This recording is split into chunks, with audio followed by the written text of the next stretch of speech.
My dear student, हमने पिछले video में बेटा बात की थी प्रोबेबिलिटी की। प्रोबेबिलिटी में जो बेसिक कंसेप्ट थे कार्ड, प्लेइंग कार्ड, उसके बारे में। नेक्स्ट आपको आ जाता है क्वेश्चन डाइस के बारे में। सिंगल डाइस के बारे में भी आता है और डबल डाइस के बारे में भी आता है। अगर आपके पास सिंगल डाई आ जाए, थ्रोन किया आपने, तो डाइस तो लूडो वाली आप सभी ने खेली होगी, तो आपको पता है कि डाइस में जो पॉसिबल इवेंट्स होते हैं, अगर सिंगल डाइस को थ्रो किया जाए तो 1, 2, 3, 4, 5, 6। तो जो टोटल केसेस होते हैं उसमें 6 होते हैं। अब आपसे क्वेश्चन पूछा है प्रोबेबिलिटी ऑफ 1, तो भी 1/6 आएगा। प्रोबेबिलिटी ऑफ 2, 2 भी एक ही है इसमें, 1/6। प्रोबेबिलिटी ऑफ 3, 3 भी एक ही है इसमें, वो भी 1/6।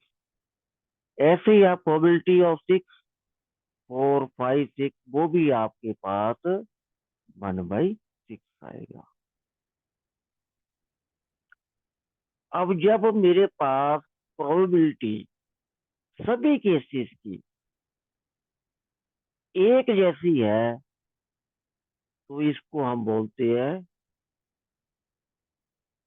Equally like. ये शब्द आपको कई बार पढ़ने में और चैप्टर में देखने को मिल जाएगा, इक्वली लाइक। और एक शब्द आता है रैंडम। रैंडम का मतलब है कि आपने सडनली उठा लिया और उस इवेंट को की प्रोबेबिलिटी लाने के लिए आपने कोई फेवर भी नहीं किया है, अनवाइज फेवर नहीं है उसमें।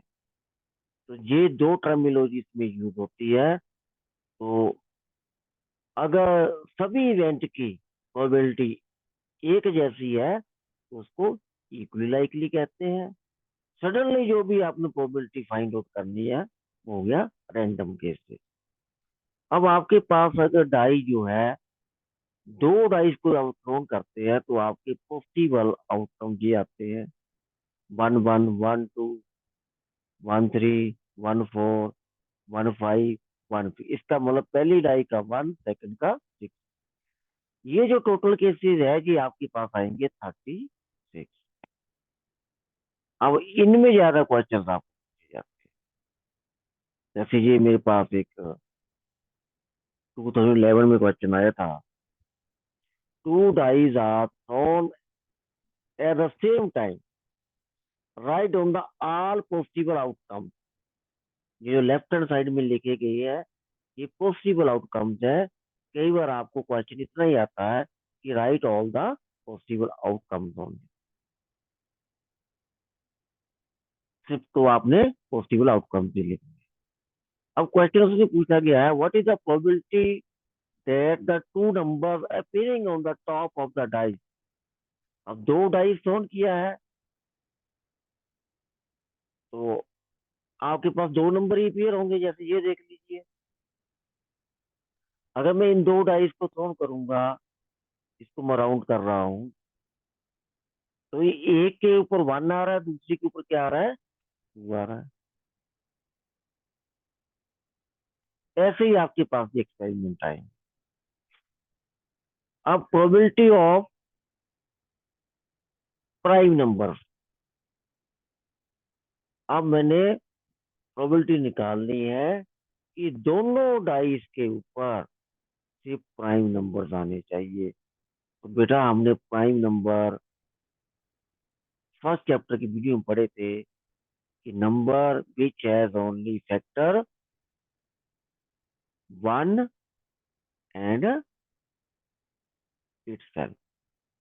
अब यहाँ सबसे बड़ी गलती होती है आप, तो जो 1 है उसको हम ना प्राइम नंबर की वैरायटी में रखते हैं ना कॉम्पोजिट नंबर की वैरायटी में रखते हैं।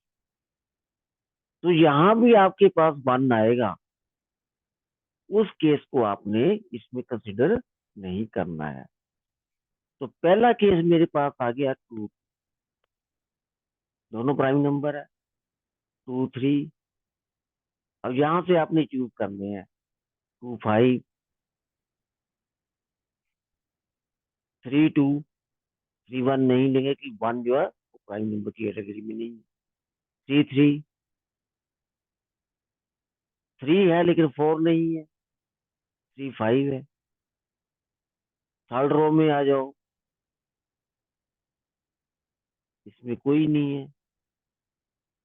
फिफ्थ रो में आ जाओ, 5 2 है, 5 3 है, 5 5 है। अब 6 जो है वो क्या है मेरे पास, कॉम्पोजिट नंबर है, तो 6 वाली लाइन में भी कोई भी प्राइम नंबर नहीं कंसिडर होगा। तो अब केस गिनिए कितने, 1 2 3 4 5 6 7 8 9। तो ये आपकी प्रोबेबिलिटी बनेगी 9/36, विच इज इक्वल टू 1/4। और इस क्वेश्चन में आप जो स्टूडेंट है वो 1 को भी प्राइम नंबर कंसिडर कर लेते हैं, जो टोटली रॉन्ग है। और 99% स्टूडेंट का ये क्वेश्चन हमने चेक किया सीबीएसई वैल्यूएशन में, गलत पाया गया। सेकंड केस में क्या पूछा गया है, सम लेस देन 12।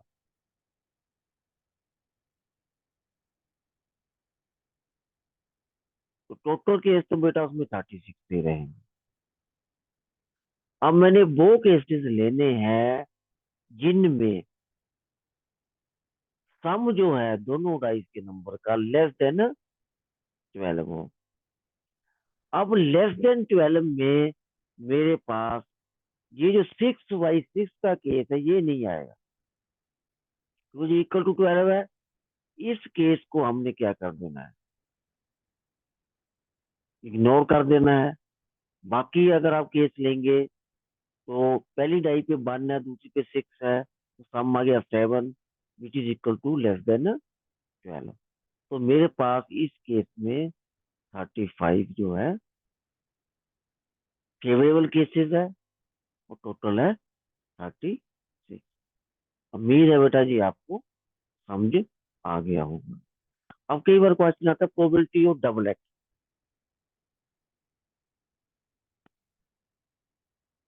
डबल एक्ट का मतलब क्या होता है, टोटल केस तो 36 रहेंगे। डबल एक्ट मीन्स डाइस के ऊपर सेम नंबर अपीयर होनी चाहिए।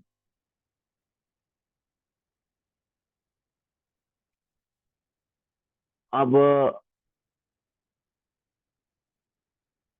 अब इसमें वो केस कौन कौन से हैं जिनमें सेम नंबर आ रहे हैं।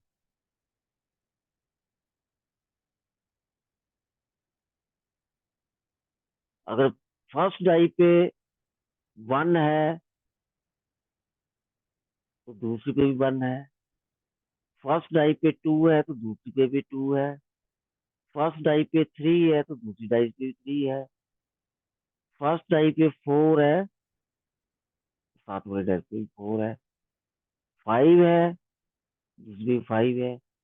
6 है तो दूसरी पे भी 6 है।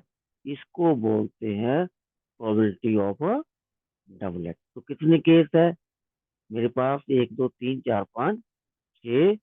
तो प्रोबेबिलिटी आएगी आपकी 1/6।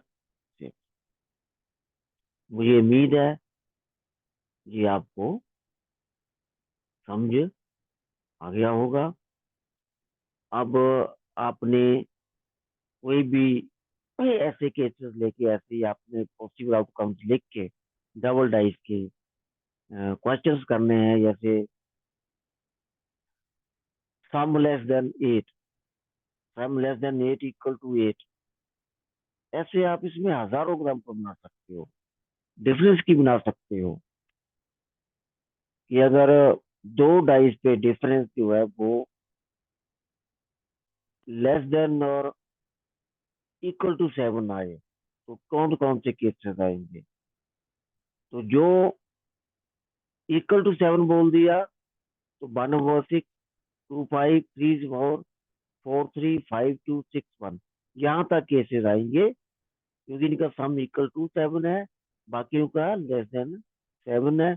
उसके बाद वाले केसेस है वो नहीं आएंगे। ऐसे आपने बहुत सी एग्जाम्पल कर सकते